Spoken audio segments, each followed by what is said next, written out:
দুইটি ছুটির দিনের পর আসে সানডে। কেমন কাটলো সানডের পুরোটা দিন তা শেয়ার করব আপনাদের সাথে। হ্যালো সবাই, this is Noore from days with Noore. আমি সকালবেলা উঠেই একটু নাস্তা করে নিই, তারপর বাইরে গিয়ে দেখি যে অনেক বৃষ্টি হয়েছে তো রাতে। সো চারিদিকটা মনে হচ্ছে যেন সবুজে সবুজে ভরে গেছে, সবকিছু অনেক ক্লিন মনে হইতেছিল। দেন আমি অনেকক্ষণ বসে বসে একটু আমসত্ত্ব খেয়েছিলাম। তারপর আমার হঠাৎ করে কেন জানি না কফির ক্রেভিংস হয়ে যায়, তো আমি একটু কফি বানিয়ে খেয়ে নিই। এই সানডেটা আমার কাছে একটু অন্যভাবে কাটছে আমার। আর সানডে মানে আমার কাছে মনে হয় যে আউটিং, তারপরে কোনো একটা কাজ থাকলে সেটা করা, সব মিলে সানডেটার জন্য আমরা অনেক সময় ওয়েট করি, কেননা যেহেতু 2 দিন ছুটির দিন, সো অনেক কিছুই অফ থাকে, অনেক কাজ সবকিছুই মোটামুটি অফ। আমরা সবাই মেনলি আমরা ঘরে থাকি, সো এই জন্য সানডেটা আমাদের জন্য অনেকগুলা কাজ নিয়ে আসে। তো তারপর আমি এখানে দেখছিলাম যে আজকে আমার আম্মু খুব শখ করে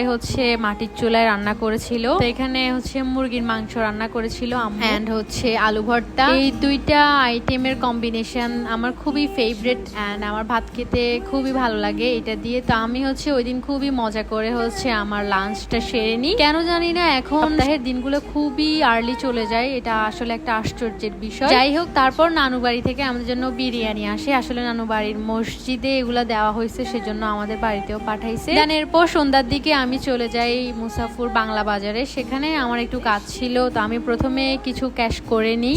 তারপর সেখান থেকে আমার কিছু স্টেশনারি আইটেম কেনার ছিল, সেগুলো কিনে আমি একটা ফুডের দোকানে চলে যাই। এটা আমানিয়া। তো ওইখান থেকে আমি আমার ফেভারিট কিছু জিনিস আমার জন্য কিনে আনি, যেহেতু আমি অনেকদিন পরই বের হওয়া হয়। এখন যেহেতু আমার ক্লাস নেই, সেজন্য এক সপ্তাহে অনেক কিছুই আমি কিনে নিয়ে আসি। সো তারপর এখানে আমার বাড়ির পাশে একটা মাহফিল হয়েছিল, ওইখান থেকে আমার সব ফেভারিট আইটেম একটু একটু করে আমার জন্য নিয়ে আসছে। ওইগুলাই টেস্ট করছিলাম। টেস্ট করে আসলে ফুচকাটা খুবই মজা ছিল, আরগুলো তেমন একটা ভালো ছিল না।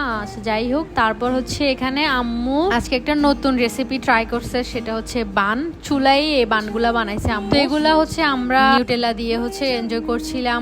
তখন আসলে অনেক ঝড় হচ্ছিল, কারেন্ট ছিল না, তো অন্ধকারের মধ্যেই আমি এই ক্লিপস গুলা নিয়েছিলাম। এরপর অন্ধকার, কারেন্ট ছিল না, তো আর কোনো ক্লিপ নেওয়া হয় নাই। সো আজকের ব্লগটা এই পর্যন্ত। আপনাদের কেমন লেগেছে জানাবেন এন্ড সবাই ভালো থাকবেন।